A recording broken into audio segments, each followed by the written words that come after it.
지제 morton hingmeja onan monum jim borngalja bakır dargam sando jirmdo tomba teje janla shimzirlo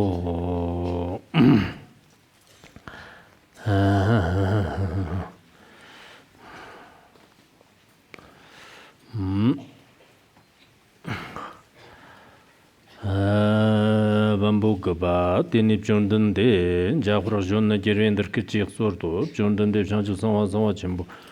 The Jordan de la Kiprochoa Nakar, Giva Shandaka, Giva Lasso, Jordan de Janju Sawa Chimbo Titok, Lamitse, Lamitina, Chutinam Janda Chertava Raptor, Shepherd Kirkich Soratan, Jordan de Jafra Jonna Kera under Kitchik Sarton, Jafra Chuch, La Native Shanju Sanwa.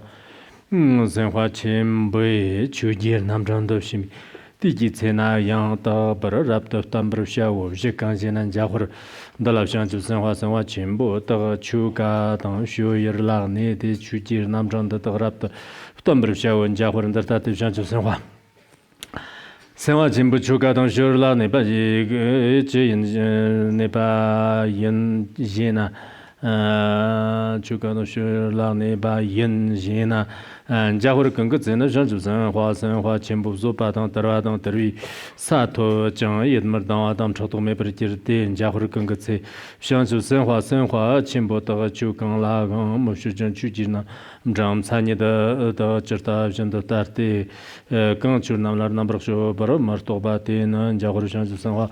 Chimbo, Jahor Shanju Senhua Chimbu Chuga Jishao, or Jahor Shanju Senhua Chimbu, Shoyer Kang Lion Jahor, Kungazina Shanju Senhua Chimbu, Jarbola, Modembar, Jarvadon, Jarulumbo, Chimbo, Jarbu Jamjam Ala Muftin Mufnina, Nimker Mufship, and your Mandrovasan, Marta Jamshir, Don Kunder Javadon, Soadon, and Soadon, Chiravadan, Yangaji.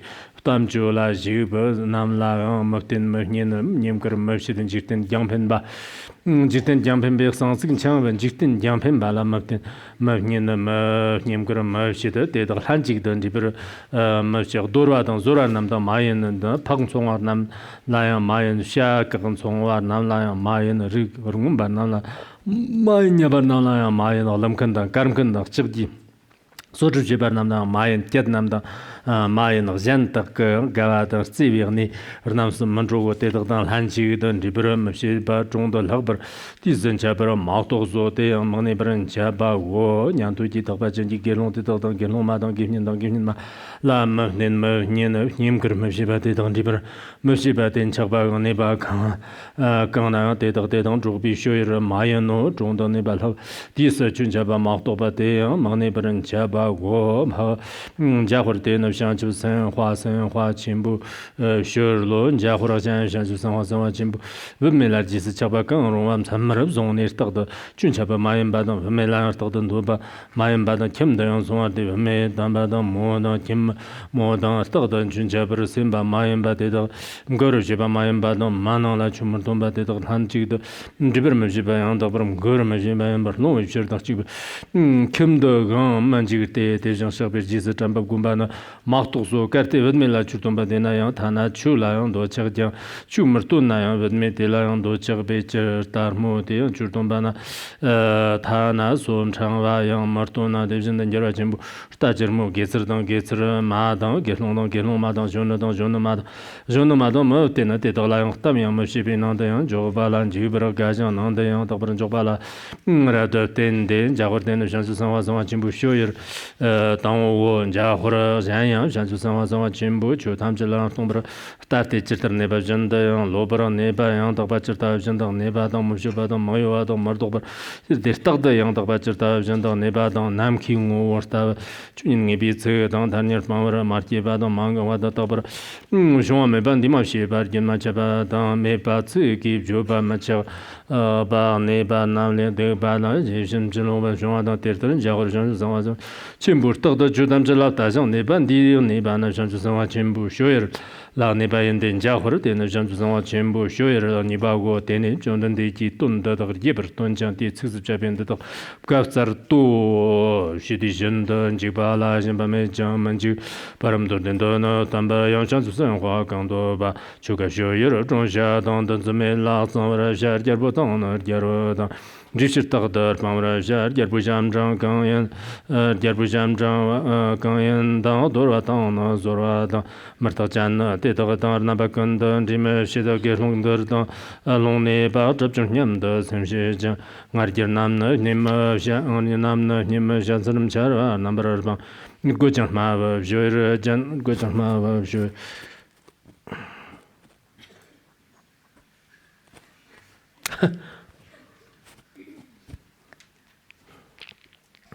Gujang Mava, Jur, Jan, Gilman, number Tagdar, Pamatin Barna, Dambai, gave him. Give Nam Jan Pora, give him Makan, the Senda Lamnian de Bakan Soravati, the town and Jisha, London, Choka, in Jisha.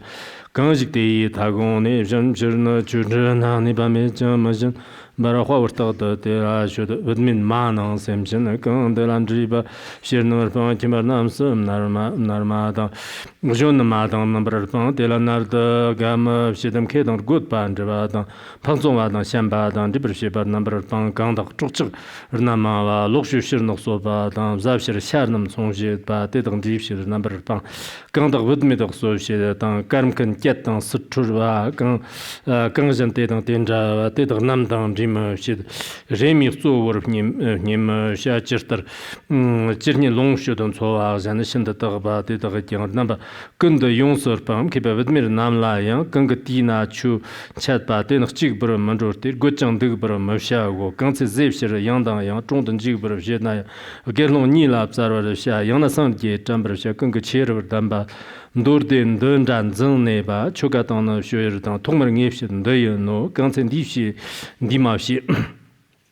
Yanda Mayan, Ramjan Tami Churnum Lar, Nabakunda, Shutba, Med, Tamba with me the Jim, Shudder, Kieba, Jijam, Stote, Chuzo Jono Markieba, Zaradijan, Momton, and Donoshan to Senhua, Chuka, Nabakunda, Tantet of Shuyer, Jendra, and Donor number of Nyamber, Chundatan, Chunda Yoba Martin, Batamjin Joa, Major Kime, Parto the Moyor Tomba Neterne, Denum Kebar Namji.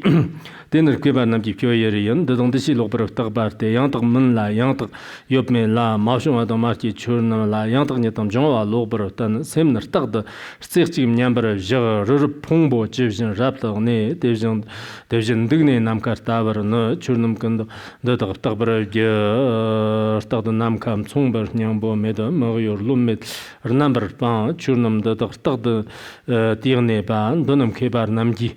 Shoyer yen Ganam Yang Debi Gerlongang, I shoyer and then Raptron, Jean Donamian, Zimbame Pai, Jikten Dayam, Don the Rapsho Jim, Kebatis, Sember Shepana, Conjigte, Division Gupchet Ne, Chunda Tamchil Lana, Surgeon, the Surgeon Ta, Young Nizimba, maybe Semji, Shooter, Gerboton, Gerbo Wakan, the Chunian Barnum del Tron, Giant Kimdown, Giant Kimda, Tagdan, Jamze, Nam.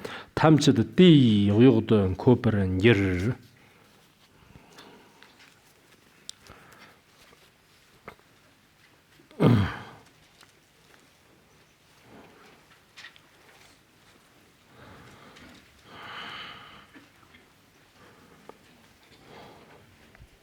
Today we begin teaching the 14th chapter of the Lotus Sutra, the chapter on ease in practice.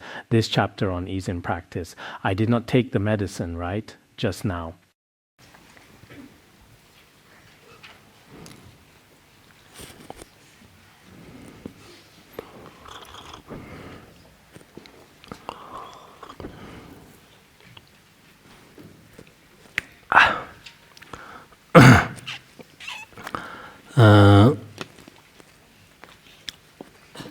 First, let me share a story, which is also recounted in the records of miracles of the Lotus Sutra. In the records of miracles of the Lotus Sutra, it is said there was a meditation master who came from some foreign country. He came to China and then began seeking the Lotus Sutra. There was someone called Master Huisi who taught him the chapter on ease in practice from the Lotus Sutra. Because in this chapter on ease in practice, it mainly teaches 4 kinds of practice: bodily ease in practice, verbal ease in practice, mental ease in practice, and also vow-related ease in practice. There are 4 types of instructions. After teaching him these 4 instructions, he already attained the lotus samadhi, a state of realization of the lotus. Later he returned.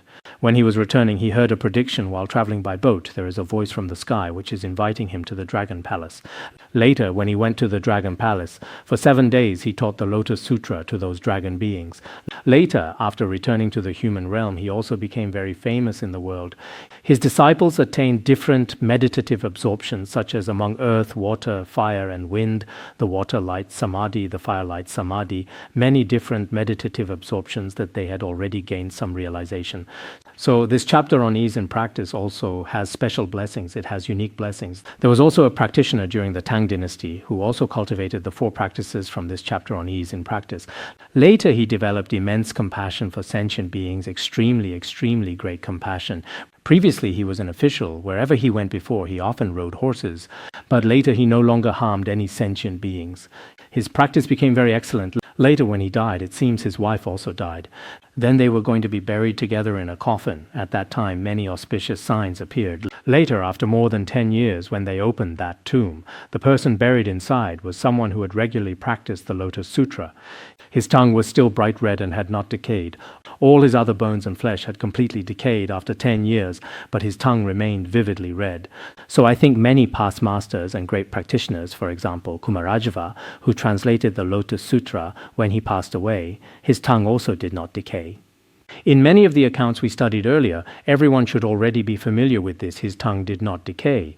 Generally speaking, when reciting the Lotus Sutra, mainly our tongue faculty plays a very great role. In this way, when there is especially great blessing power, the tongue has different power from other physical flesh. So I think for those of us who have faith, we should have faith in the Lotus Sutra. Just now we also understand the merits of the Lotus Sutra through these 2 stories. Now in our 14th chapter, when we're studying the chapter on ease in practice, we should attain different samadhi meditations and attain different blessings. At the same time, we should also regularly to read once, even if we cannot recite everything, the chapter on the appearance of a jeweled stupa and the ease in practice. If we occasionally read these once, that also has great merit. This is what I briefly mentioned earlier. Next, we will teach today's content. I will simply go through the literal meaning with everyone, of course, during my teaching. Many people now are also doing text transcription. This is also fine in a very short time. After I finish teaching, basically the text comes out. There are also such things online now. There are also some following our pace, including some animated videos that are done quite well. There are also such things, all of these that we praise. But during the process of doing this, especially with written text, one must be precise, because when I teach, it's impossible for me to be fully precise. We Tibetans have a saying. There is a statement by Master Vasubandhu which says, teaching and debate have many uncertainties. Among teaching, debate, and composition, when composing treatises, this must definitely be without error. It must be definite. So when we are generally teaching and debating, there may also be some considering the atmosphere of the occasion. There may be many things need to be concerned. But now many people who organize it do quite well, but some may have more colloquial language. So when preparing text, the text should be cleaned up a bit. Sometimes when some leaders give speeches, if their words are written out exactly as spoken, there may be a lot of unnecessary words or phrases appear. After all, when we introduce expressions that are easier for people to understand during the process, there may be some. So when we organize text in the future, we must be accurate. Moreover, the text does not necessarily have to follow our spoken language completely. It does not necessarily have to be this way. It should be more organized. For example, generally, no matter who it is, phrases like, if you say, many, very good. There are such things. Sometimes having such adjectives is still acceptable, but sometimes adjectives should not be too numerous. So in the future, on one hand, I especially thank some Dharma friends for the Lotus Sutra, including for me personally. Taking these courses, I teach seriously, providing favorable conditions for everyone's study, contemplation, and practice. I also know many people below are putting in great effort on this, but at the same time, we must be careful now. Once text is put up, once it goes online, tens of thousands of people start reading it. For example, when we say something orally, perhaps if there are some errors, they may not be heard immediately. But with text, it is completely different in the future. No matter what is being taught, it is best that these textual materials must be handled very seriously. This is also how it is on my side. Next, we will teach the Lotus Sutra, because we just finished teaching about the the propagation of the Lotus Sutra, although there are great difficulties, but there are so many bodhisattvas, no matter what happens, they have made vows to propagate it. So just now I also said, for example, some stories I tell should have a basis, but it is best to check the original text. For example, when I am teaching, sometimes my train of thought may break. Sometimes the beginning and end are not coherent. When I see someone over here are not listening properly, immediately arises a thought in my mind. Perhaps a key word is missing in the middle. Oh, when someone over here is dozing off, my mind immediately focuses on that person. At this time, some very key words in the middle may be missing. At such times, what should the train of thought be in the middle? It needs to be connected. This is very important. Below it says, at this time. Manjushra, the Dharma Prince Bodhisattva Mahasattva, spoke thus before the Buddha. Bhagavat, although earlier we had Buddhas and Bodhisattvas come to propagate the Lotus Sutra, it is especially not easy, but they respect and follow the Buddha's intent. They have made vows to propagate. They have made great vows to propagate in the evil worlds of the future, to uphold this Lotus Sutra, to read and recite it, or to expound the Lotus Sutra to others. Bhagavat, what do you think these Bodhisattva Mahasattvas should use, what kind of method in the future to expound this sutra? The Bodhisattva Mahasattva said, including us, it is also like this, for us in the future actually. Indeed, in yesterday's chapter, everyone has experienced this in the past, the true great accomplished ones, the Bodhisattvas, in their process of propagating the Dharma and benefiting beings. Almost everyone has encountered difficulties, not only the Lotus Sutra, including many of our masters, our precious root guru, their biographies throughout their lives. When looking at some activities of propagating the Dharma and benefiting beings, indeed there were many hardships. These hardships did not produce fearful minds. They did not give up, and they persisted all the way through. In this way, perhaps all of us who are seated here, in the future process of propagating the Dharma and benefiting beings, it is impossible not to have obstacles, hindrances, and difficulties. At this time, let us consider what is best to overcome these difficulties. Here also, at that time, Manjushra Bodhisattva, on behalf of these Bodhisattvas, asked the Buddha. The Buddha told Manjushra Bodhisattva, if Bodhisattva Mahasattvas in the future degenerate world of the final age wish to expound this Lotus Sutra to destined beings, they must definitely abide in 4 kinds of Dharma. Now, abiding in the 4 kinds of Dharma. Just now we also introduced this to everyone, that is to say, bodily abiding, verbal abiding, mental abiding, and vow-related abiding. There are these 4 kinds of Dharma. We can also call them the 4 kinds of ease in practice. Among these 4, first we teach bodily ease in practice. This bodily ease in practice is divided into 2 parts. One is ease in practice in the sphere where bodhisattvas abide, and also ease in practice in the sphere of approach for bodhisattvas. Abiding in the place where bodhisattvas abide, and also the sphere of relationships, the word sphere here, actually refers to much of what we will discuss below. In the process of practice, we must rely on it. In the previous chapter, we specifically taught about the place of the Tathagata, the Dharma robe of the Tathagata, the Dharma seat of the Tathagata. The sphere of the Tathagata refers to great compassion. If we want to propagate the Dharma and benefit beings, first we definitely need the sphere of the Tathagata. The Dharma robe of the Tathagata is patience, having patient acceptance of the Dharma. Then sitting on the Dharma seat of the Tathagata. Now sitting on the Dharma seat of the Tathagata actually refers to emptiness. Previously, whoever propagates or practices the Lotus Sutra definitely needs great compassion, needs patience, needs the view of emptiness.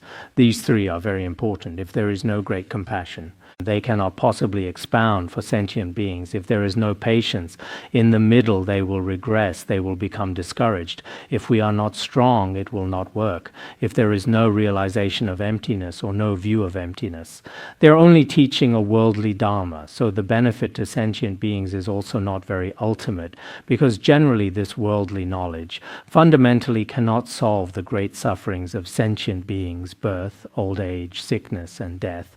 The only method is realizing emptiness. So we have also taught these 3 instructions before. Here there are 4 kinds of Dharma for ease in practice. Today we probably cannot even finish teaching the first one. Perhaps we will finish the first one.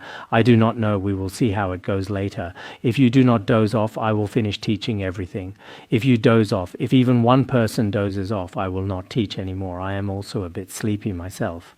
If I doze off, you should call me. You can sprinkle a bottle of water, just joking. When I teach, I have never dozed off. I'm just saying this on the surface.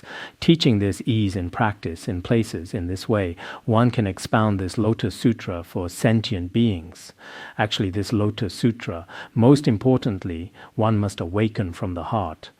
Especially the Lotus Samadhi meditation in Master Hanshen's collected works of dream journeys also taught much of it. He also said when teaching the Lotus Sutra, he said it is not very important just on the literal level or on our oral level. It is not very important. The mind must definitely awaken to the Lotus Samadhi. This is very important in his collected works of dream journeys.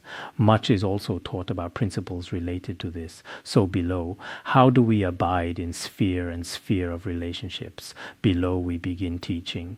The Buddha told Manjusharan Bodhisattva. What is called the sphere where Bodhisattva Mahasattvas abide, in Tibetan the word for place seems to be ritual, that is to say, a kind of deportment, the deportment or discipline of Bodhisattva Mahasattvas. What is this like? If Bodhisattva Mahasattvas abide in the ground of patience, whether in practice or when external enemies persecute, none of these will shake the mind. This is the ground of patience and also gentle and compliant minds, especially gentle and mild and also not rash and violent, that is to say, not coarse, not impatient. Some of us may, because of hatred, because the mind is not tamed, are often, especially impatient, so the mind is also not startled or flustered. Moreover, toward the Dharma there is no attachment, there is nothing to be attached to, and when observing the Dharma, one observes the true reality as it is. Also there is no activity, there is also no attachment to characteristics, also no discrimination. From the aspect of objects, there is no activity. From the aspect of subject, there is no discrimination. This is the sphere where Bodhisattva Mahasattvas abide. What is most crucial about the sphere where Bodhisattva Mahasattvas abide? Most crucial is that the mind is unshakable, patience. This is very important in the future when we want to propagate the Lotus Sutra from a worldly perspective. The mind should be gentle, not impatient. When encountering something, slow down a bit, consider it. This is very important. Then from the perspective of ultimate truth, the true nature of all phenomena is non-existent, emptiness, no matter what you encounter. You should not pay special attention to it. Let him slander, let him blame. Trying to burn the sky with fire only exhausts oneself. When others slander me, it is like fire trying to burn empty space. When I hear it, it is as if drinking sweet dew.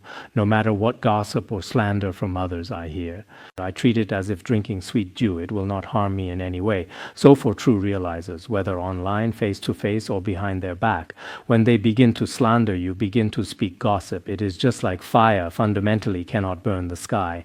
Our mind cannot be harmed by anyone. Indeed, sometimes we really like to see the spiritual world of great accomplished masters, how vast their spiritual minds are, how free, how liberated, how free without any obstacles, mind without obstacles because there are no obstacles, far removed from all inverted dreamlike thoughts. But we, because we have obstacles, we cannot help it.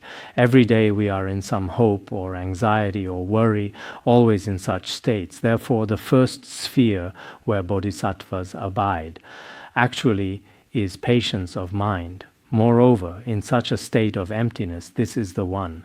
Below, the second is the sphere of relationships. What is the sphere of relationships for Bodhisattva Mahasattvas? That is to say, what relations that Bodhisattva Mahasattvas are not approach. There are several below. First, do not approach kings, princes, ministers, officials, and so forth, those who are government officials. Sometimes we practitioners, in order to propagate the Dharma and benefit sentient beings, sometimes with these leaders, with these officials, we cannot avoid contact. If there is no benefit, spending all day drinking tea with them, traveling with them, this is also not very good. I have seen some monks saying, my relationship with the bureau chief is very good now, and now he treats me. Oh, I won't say more. as if regarding him as a Buddha or Bodhisattva, especially. If this is the case, actually it is a kind of obstacle in the process of practicing the Lotus Sutra. One should not approach these. If there is necessity, complying with sentient beings, then whether it is the nation, leaders, worldly people, or officials, often contacting them, eating and drinking with them, these situations also exist. It is completely acceptable, skillful means. I recently looked at the Vimalakirti Sutra. In the Vimalakirti Sutra, the first chapter teaches about the purity of lands. The second chapter is the chapter on skillful means. Then in the third chapter, some things are taught, of course, in skillful means.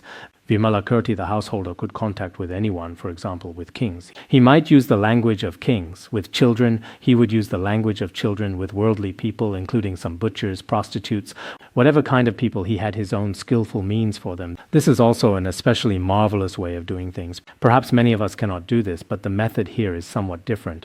As a person who truly practices the Lotus Sutra, if it is meaningless, if there is benefit in transforming them, then you can have contact with them. If there is no effect of transformation, you do not necessarily have to associate with these people especially, so one should not approach these people. Also, one should not approach some other non-Buddhists, Brahmins and also Nirgrantha followers. Nirgrantha should be what we call Jainism, the naked ascetic sect, also those who compose worldly literature, including some astronomy and geography or science, quantum mechanics and so forth, and also books praising various non-Buddhist teachings. Then Lokayata, the hedonist school, inverse Lokayata, the left hedonist school, is also quite similar to the hedonist school. There is also no need to associate with these people. Also, do not approach some violent games, rather brutal, violent, or some terror-related games. Also wrestling and sumo wrestling, what we now call boxing, Japanese sumo, two very fat people. It seems sumo wrestling is from this region. Now, in their country, it is especially highly valued. That day, Kim Jong-un and Trump were also like comparing boxing. This may have been deliberately done online. Such games and programs, if one participates in these, actually it damages the mind for the path. There is no meaning. Also Nara and so forth. Nara should be mutual combat. Various illusions, some performances. You should check what Nara means. I did not have time to look. So these, for practitioners, are rather contrary to the path, because as a true practitioner, doing activities in these areas actually is unreasonable. Also, one should not approach kandalas. Kandala refers to butchers, also those who raise pigs, sheep, dogs, chickens, those who raise pigs and chickens, what we now call some breeding farms associating with these people. Also hunters. Hunting means those who hunt, fishing and so forth, those with evil conduct and discipline. We have no need to approach these people, of course, if you have special necessity, if you can truly transform them. Associating with them is also acceptable, but ordinarily we should not associate with these people. In the Longagama Sutra it says, the path should be self-guarded. Laughter and play are not the path. In cultivating the path, one needs to have a kind of conscientiousness. If we go to laugh, play, watch programs, just like in the letter to a friend, the 6 dharmas that damage reputation, the path should be diligent. Laziness is not the path. The true path needs day and night diligence, while laziness and distraction actually are not the path. We as practitioners should not contact them. This teaching in the Longagama Sutra is very good. Some Dharma friends, whether monastics or lay people, everyone should regularly guard their own sense doors, using correct knowledge, correct mindfulness, and conscientiousness to observe one's own mind stream, go to the places that should be visited, and stop going all the time to places where one shouldn't be. Now, including some individual Dharma friends in our study group, whenever we have a new course updated, they never go to watch it. When a new film comes out in the world, they must go to the cinema to watch it. Sometimes I feel worldly habits are so heavy. Some of our people are truly especially great. Very blessed worldly habits are not heavy. Then about the transcendent matters, for example, some Dharma classes of transcendent teachings, practice, life liberation, at these times, they have many reasons to not participate. I am not free. My health is not good. My workplace is especially busy. Recently, many things happened at home. Can you please give me leave? Sometimes when we look at attendance, every day some individual people continuously have many reasons. Then they engage in some worldly things. About the worldly films, worldly horror films, basically they are omniscient of those movies.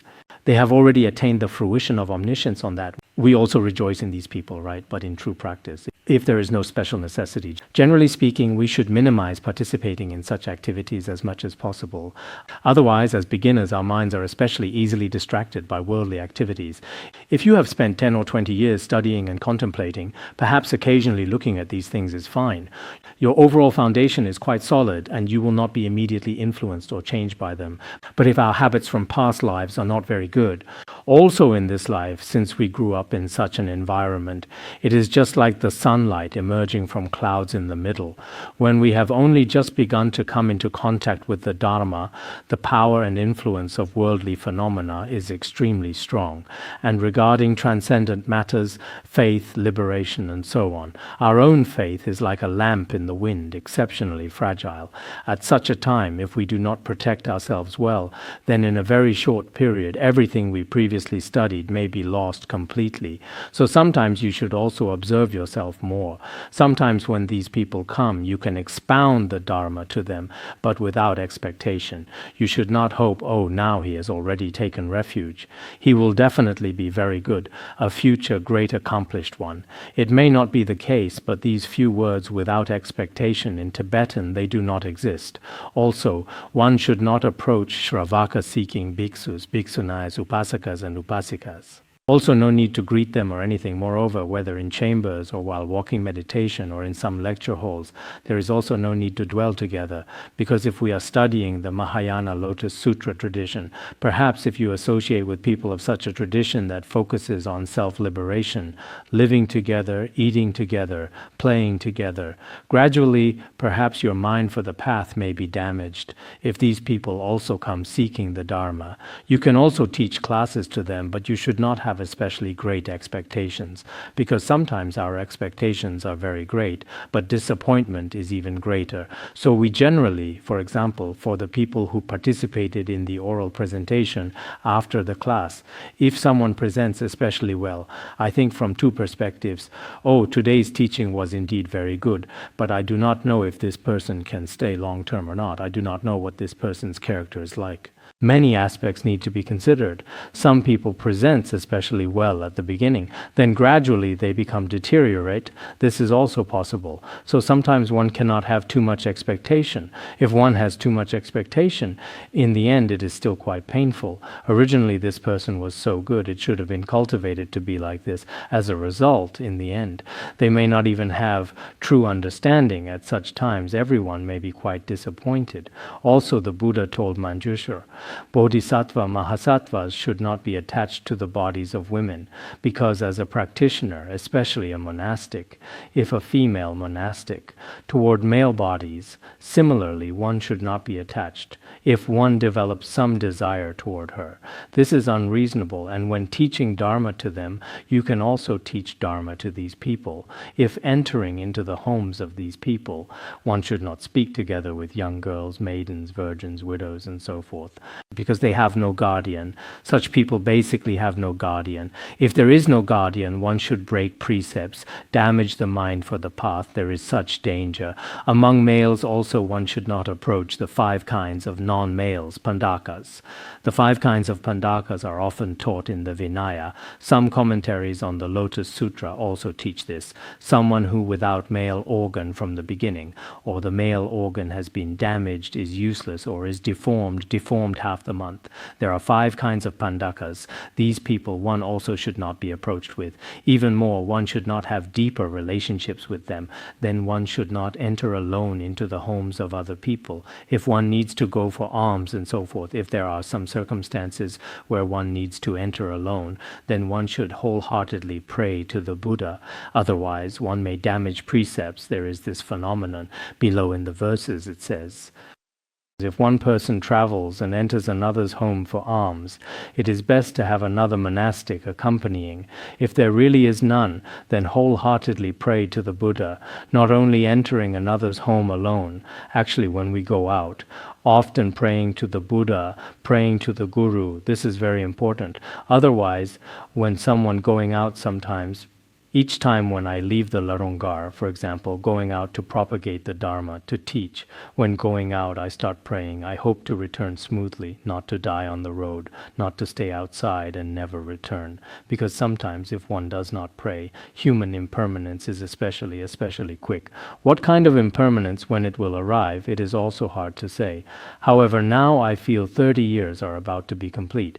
If a person completes 30 years in one lifetime, even if there is no future activity, I feel it can also be considered acceptable in a person's lifetime. I see in the extensive biography of Shakyamuni, sometimes a lifetime is spent benefiting sentient beings by doing one thing. It is narrated as a very important topic. So sometimes I also think like this, but no matter what, each of our Dharma friends, no matter where we go, what we do, often remembering the Buddha, praying to the Guru, and the three jewels is very important. If one is going to teach Dharma to some ladies, one cannot show teeth. Actually, sometimes if one shows teeth, would not others contemplate the white bones and immediately realize a hatship?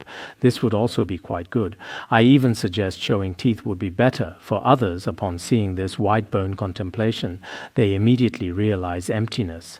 One also must not expose one's chest. Even when teaching the Dharma, one must not be overly intimate, familiar, or close, let alone in other circumstances. If even in Dharma teaching it must be this way, then needless to say, in all other situations it should be even more so. One also should not raise or take in very young disciples. When I first arrived, some relatives asked me to look after their children. At the beginning, I still felt quite compassionate toward them. Fine, I can look after them here for a few months. As a result, they were especially naughty, especially troublesome. Later, compassion turned into hatred. Then I never dared to look after them again. His Holiness Jigme Phuntsok Rinpoche also once taught. Once there was a liberated chicken, I raised it. As a result, every day it made me angry. So it is also not easy to handle. Sometimes compassion truly can turn into hatred. There is such a thing. So young disciples, Shramaneras, and also some children, one should not often raise them, often manage them. Managing them is sometimes also very difficult. It may possibly affect one's own practice of the Lotus Sutra. Also, one should not go together to pay respects to teachers with these people. Now, many of our people say, come, a few young monks, let us go together to see such and such guru. Come, I will rent a car, I will pay. You pay for the 3 meals on the road, I will pay for the rest. Let us go together to pay respects to the teacher, go together to see the guru. In these cases, at the beginning, the aspiration is very good, but on the road, unexpectedly, because of a small thing, when returning, almost no one is speaking with each other. There is also such a thing, so it is also not recommended to go together to pay respects to teachers, because if one approaches these people sometimes, it also has a great impact on one's own practice. In the Saddharma Smrityupasthana Sutra it says, if one approaches unwholesome people, it causes one to be quickly despised. If we approach unwholesome people, whether petty people or evil people, non-Buddhist fishermen with these people, very quickly many people will begin to slander you. For example, if I especially love children, many people will say, this Kenpo is always playing with children. He is not like a Kenpo. If I associate with butchers and fishermen, perhaps when he is hunting, when he is fishing, going along with these fishermen every day, definitely not good. So others will also immediately have various words about you. Sometimes, although we should, with the Bodhisattva's compassion, to show the care for these sentient beings, but if we especially approach these bad people, perhaps others will also slander us. Our own mind for the path is also very easy to regress. So the Buddha told Manjushra, one should often sit in some pure places, settle one's own mind, observe one's own mind. In this tranquil place, cultivate one's own mind. In this way, we first have some restraint in deportment. With restraint in deportment, the mind settles down. Once the mind settles down, the wisdom of study, contemplation, and practice can also be accomplished. In the Shurangama Sutra, it says, from precepts comes samadhi, from samadhi arises wisdom. This means that because of precepts, samadhi arises, which is concentration. Because of concentration, wisdom can arise. So why do we say precepts are the foundation of everything? Actually, a person should have very good deportment, the restraint of their own deportment. Some of us who have wisdom, first they all know I cannot go to that place. I cannot see these people. I cannot associate with these people. Otherwise, my practice will definitely be impossible in the future.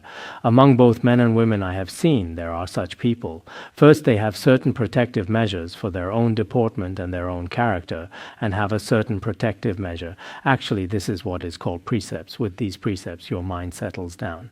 When the mind settles, this is called samadhi. With such deportment, with such samadhi, your wisdom will arise naturally.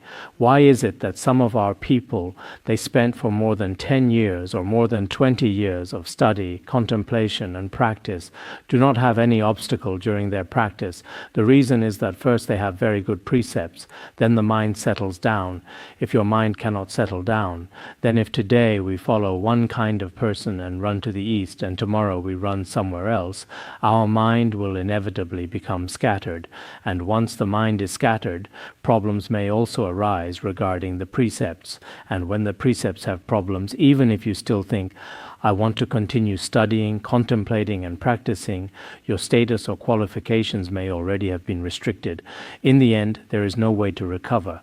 So sometimes for some people, indeed, the three trainings of precepts, samadhi and wisdom taught by the Buddha, are also very important for a person, not only for the ordinary practitioners of the Lotus Sutra, including our current worldly people, it is also very important.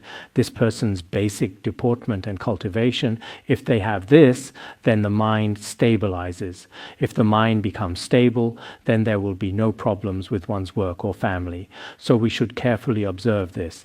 Manjushra, this is what we previously taught regarding the sphere of relationships. First we taught about the sphere of relationships. Earlier we taught the sphere of practice, and here is the sphere of relationships.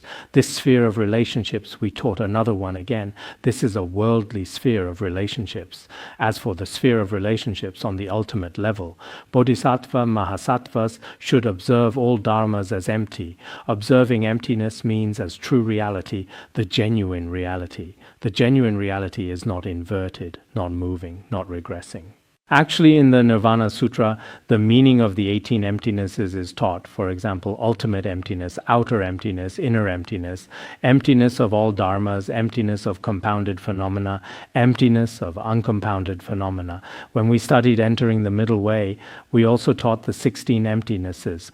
When teaching the true reality, far removed from all attachments, that is to say, it is the true reality, not inverted, not moving, not regressing, not turning, like space without inherent nature. All paths of language are cut off. All language is powerless. The true reality of all dharmas is that mental activity and verbal expression are cut off without arising or ceasing. The dharma nature is like nirvana. How is that verse recited in Tibetan? I forgot. I clearly remember the last line. Forgot it.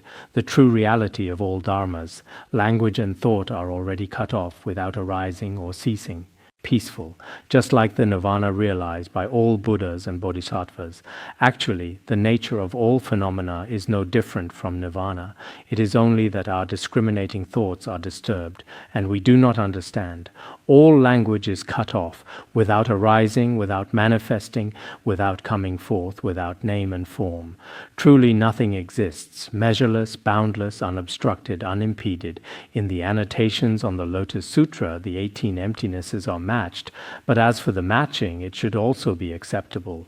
18 kinds of emptiness, different levels, for example.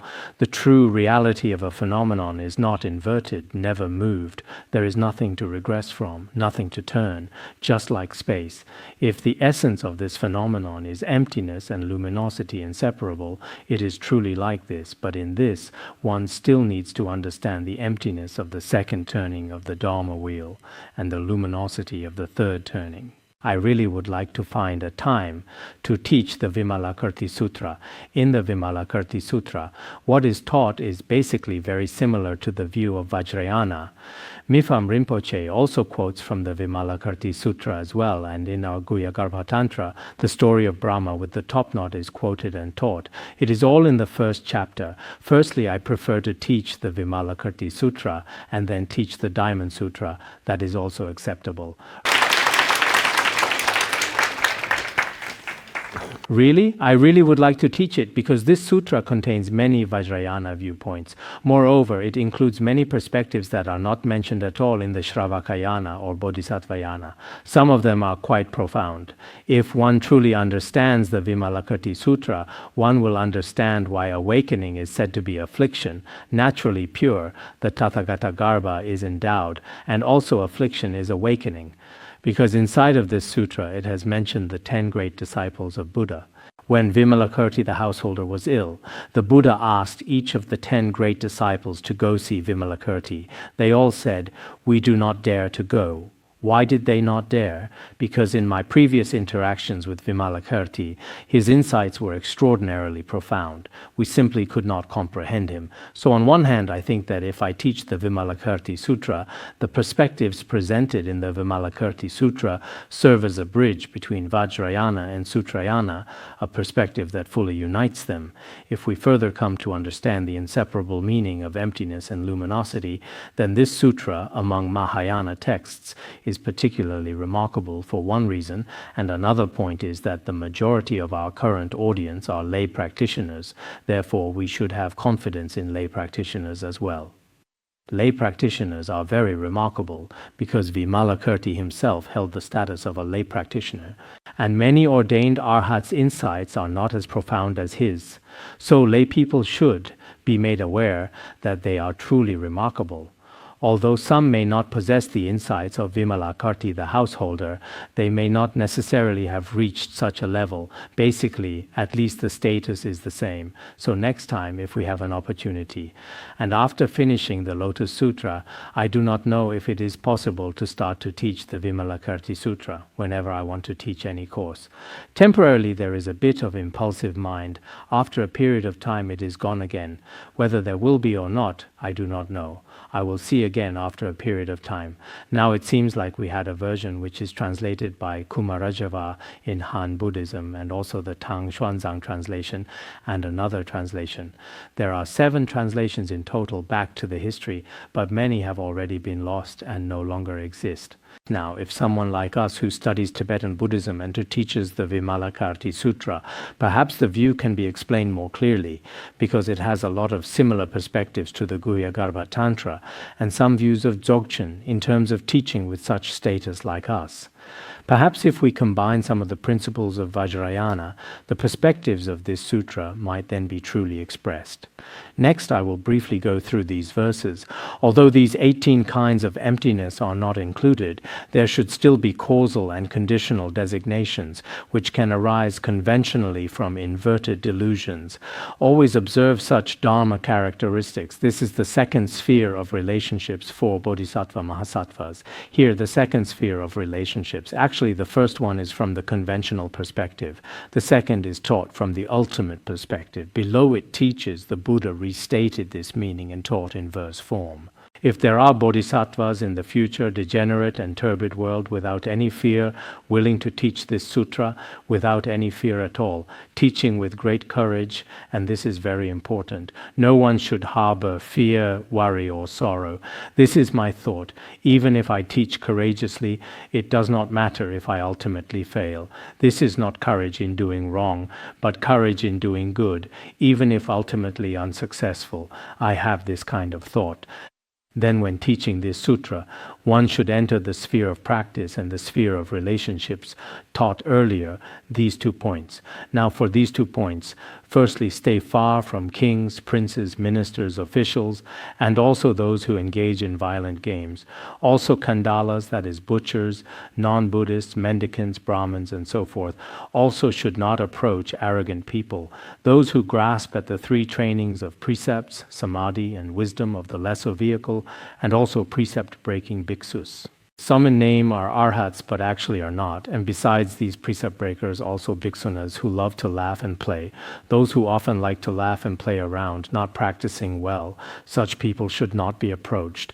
Then those attached to the 5 desires seeking to extinguish afflictions in this present life, continuously attached to form, sound, smell, taste and touch in this very life, especially like to seek some present worldly things, what we now call especially concerned about present life. Such upasikas, such female lay practitioners, should also not be approached, especially attached to the wondrous desires of the world, especially attached to worldly dharmas, not the slightest interest in transcendent dharmas, not willing to practice at all.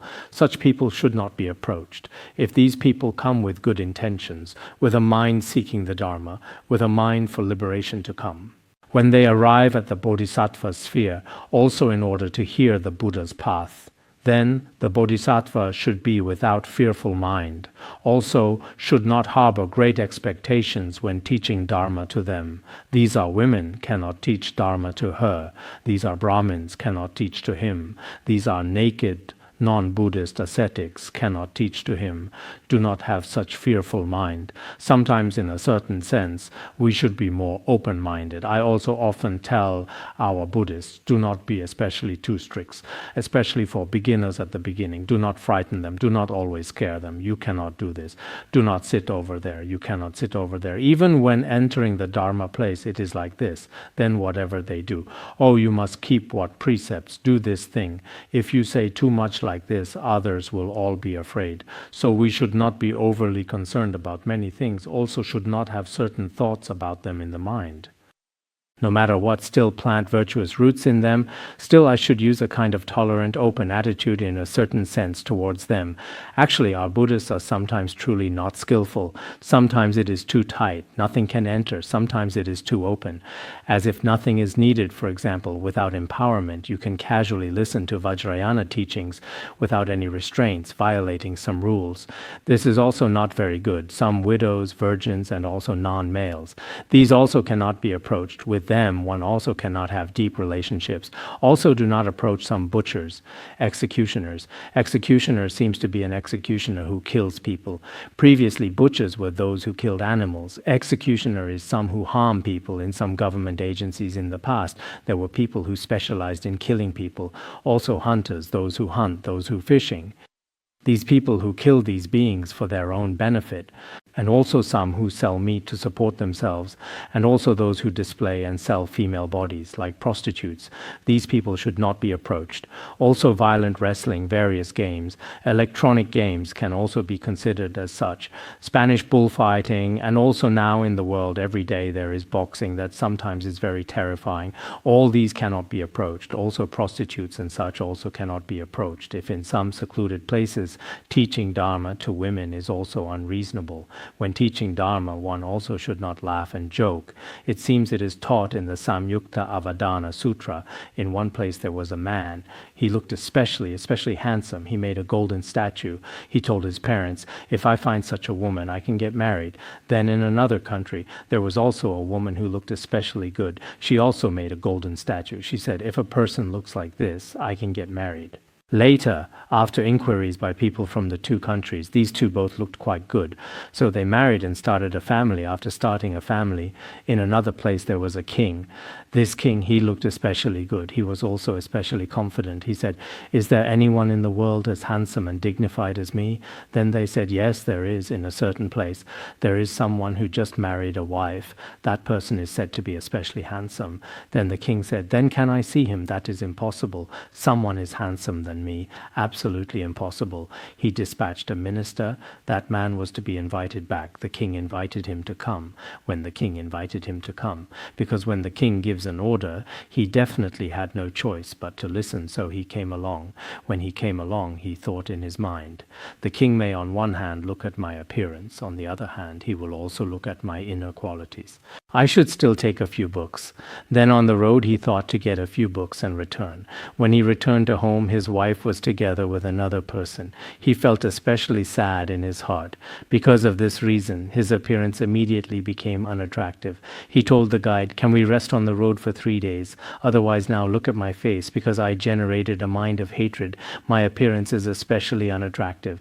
Then when they arrived at that country, they stayed there for 2 or 3 days, it seems at the horse feeding place. He saw the king's queen also having such a relationship with another person.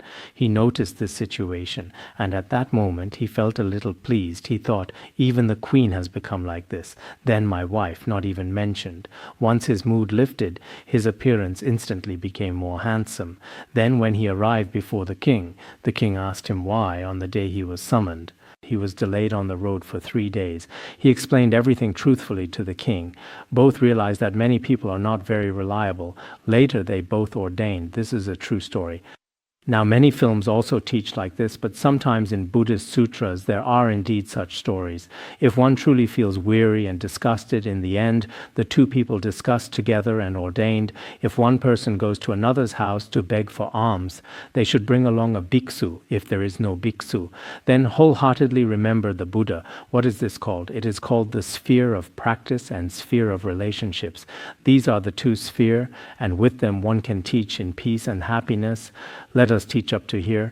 Originally I wanted to finish this, but ended up with telling stories. Anyway, you can also laugh a bit. It is acceptable.